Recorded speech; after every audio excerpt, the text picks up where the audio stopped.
বন্ধুরা বলুন তো শীতের দিনে লুচি পরোটা লুচি খেতে কার না ভালো লাগে।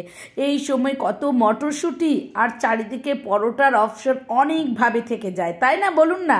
তো আমি আজকে নিয়ে চলে এসেছি আমার ঘরে থাকা একটু সামান্য ফুলকপি আর আলুর সংমিশ্রণে পরোটা। এর আগে আমি আলুর পরোটা চিজ দিয়ে দেখিয়েছি, কিন্তু আজকে আমি নিয়ে চলে এসেছি সেই আলুর পরোটাতেই ফুলকপি দিয়ে। তো নিরামিষ যারা, আমি কিছুটা পেঁয়াজ ব্যবহার করেছি। তো নিরামিষ খান যারা, তারা অবশ্যই পেঁয়াজটাকে স্কিপ করে বাকি সমস্ত কিছু দিয়ে করবেন। তো দেখুন, প্রথমে আমি এখানে আলু সেদ্ধ করে নিয়েছি। তবে আলুর পরোটা করতে গেলে নতুন আলু দিয়ে না করাই ভালো, কারণ নতুন আলুটা যেহেতু একটু শক্ত হয়। এটা দেখুন, আমার ঘরে খুব ছোট্ট একটা ফুলকপি ছিল, সেটাকে আমি গ্রেট করে নিয়েছি গ্রেটারের সাহায্যে। আর নিয়েছি কিছু ধনেপাতা কুচি এবং তার সাথে নিয়েছি 4টে কাঁচা লঙ্কা কুচি। এবার আমার লাগবে এর মধ্যে ম্যাগির ম্যাজিক মশলা, আর নিয়েছি আমি কিছু ভাজা মশলা। এর মধ্যে যেমন আছে জিরে, ধনে, একটু খুব সামান্য পরিমাণে মেথি, শুকনো লঙ্কা, তেজপাতা। এগুলো আমি খোলায় শুকনো কড়াইয়ে উলিয়ে নিয়ে বেটে নিয়েছি। আর নিয়েছি কিছুটা আদা গ্রেট করে। তো আমি এগুলো সব কিছু ব্যবহার করছি, পরে আমি পেঁয়াজটা ব্যবহার করব। তো যারা খান নিরামিষ তারা কিন্তু পেঁয়াজটাকে স্কিপ করে যাবেন। এবার আমি আলুটাকে ভালো করে হাতের সাহায্যে মেখে নেব। এরপরে আমি চলে আসছি ময়দা মাখতে। ময়দাটাকে মেখে আমি আলাদা করে সরিয়ে রাখবো। ময়দাকে ময়ান দেওয়ার জন্য আমি এখানটায় পরিমাণ মতো নুন, চিনি এবং একটু তেল দিয়ে ভালো করে ময়দাটাকে ময়ান করে নিয়ে তারপরে আমি ময়দাটাকে মেখে নেব। বন্ধুরা, অনেক আওয়াজ পাচ্ছ তোমরা, আমি জানি, তবু একটু অ্যাডজাস্ট করে নিও প্লিজ।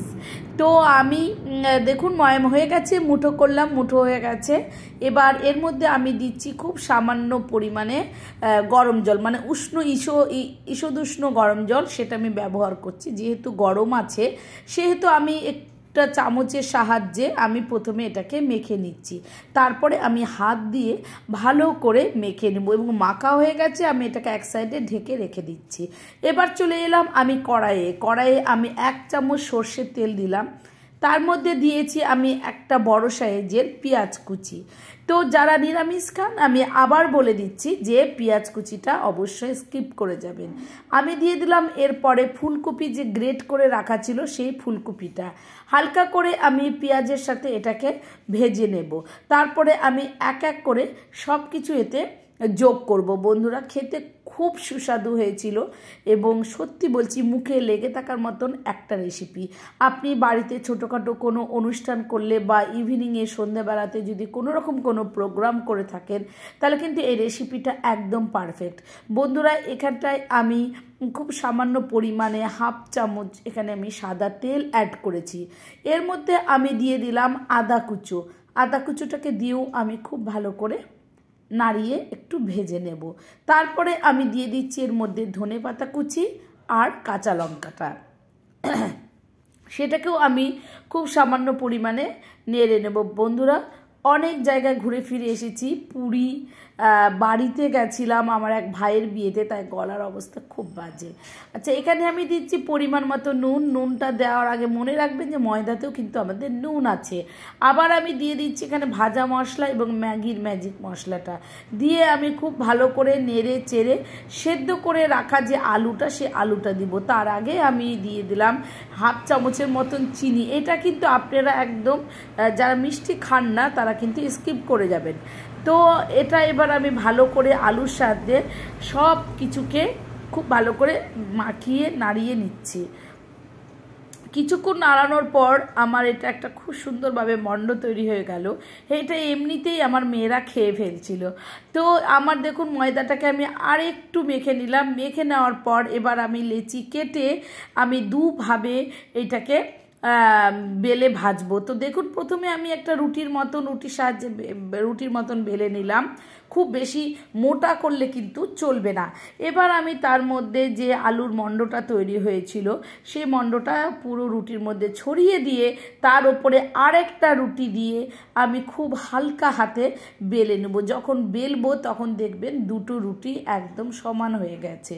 খুব হালকা হাতে কিন্তু বেলতে হবে।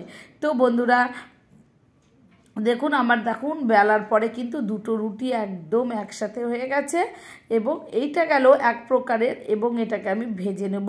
প্রথমে আমি তেল ছাড়া এটাকে ভেজে নিয়ে তারপরে উল্টিয়ে তখন আমি অপর পৃষ্ঠে সাদা তেল দিয়ে এটাকে ভেজে নেব। তো দেখুন কি সুন্দর লাগছে দেখতে।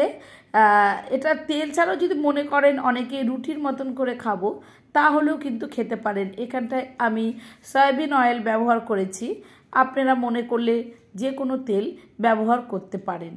তো আমার হয়ে গেছে। আমি এবার অপর পৃষ্ঠটাকে উল্টিয়ে দিয়ে ভালো করে এটাকে খুব কম আঁচে প্রথমে ভাজবো যাতে পুরোটা খুব ভালো করে কুক হয়ে যায়। তারপরে আমি যখন তুলবো তখন আমি আরেকটু বাড়িয়ে দেবো ওভেনের আঁচটা। এবার দেখুন পিঠের মতন করে একটা লেচি কেটে তার মধ্যে আমি পুর দিয়ে সেটাকে হালকা হাতে বেলে নিয়ে আমি আবার এটাকে ভাজছি।